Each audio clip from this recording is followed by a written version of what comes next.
د انټرنیټ د استعمال په اړه د یو عالم خپل زوی ته یو څو نصیحتونه. ګرانه زویه، ټولنیزې شبکې لکه ګوګل، ټویټر، فیسبوک، واتساپ دا داسې بحرونه دي چې د خلکو اخلاق یې ډوب کړل. د ځوانانو عقلونه یې له ستر فکري بحران سره مخامخ کړل. ان ډېر باحیا، باعزته او باعفته خلک یې فسپک وسپک کړل. نو د دې شبکو له افراطي کارونې څخه ځان وساته. کله چې د کارولو اراده وکړه، نو بیا د ځان څخه د شاتو مچۍ مه جوړوه چې په ګل ګل شانو پسې ګرځي.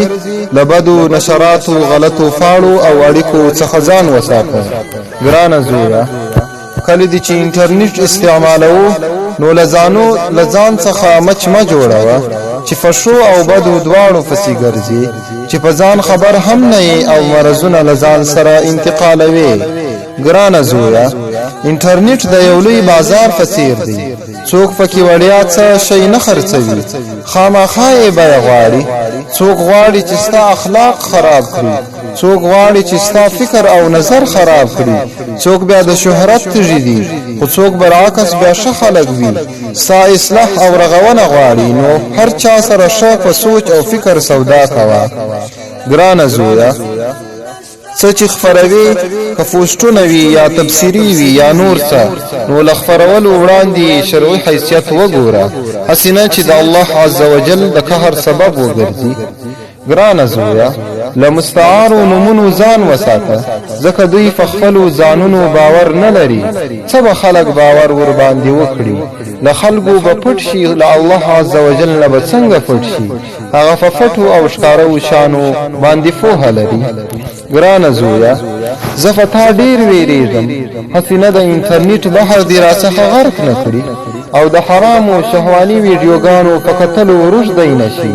که دې حالات ته ورسېدې، نو بیا د انټرنیټ له نړۍ څخه داسې وتښته لکه د زمري د حملې له ویرې څخه چې خلک تښتي. که نه، نو بیا به د جهنم ځای وي او الله عز وجل ته به شرمنده یې. ګرانه زویه، د شیطان دوه ډېر مضره دامونه دي، یو غفلت او بل شهوت دی. او د انټرنیټ د افراطي کارولو فایله په همدې دواړو مرزونو تمامیږي. نو پوه شه چې انټرنیټ ستا د خدمت لپاره دی، نه د غفلت لپاره. نو کوشش وکړه چې ته انټرنیټ وکاروي، نه دا چې انټرنیټ تا وکاروي. باید تا آباد، سوکاله او بریالی کړي، نه دا چې تا ونړوي. د ځان لپاره یې دلیل جوړ کړه، داسې نه چې ستا په خلاف حجت او دلیل وګرځي. یا الله، ته شاهد اوسه چې ما خپل مسؤلیت ادا کړ.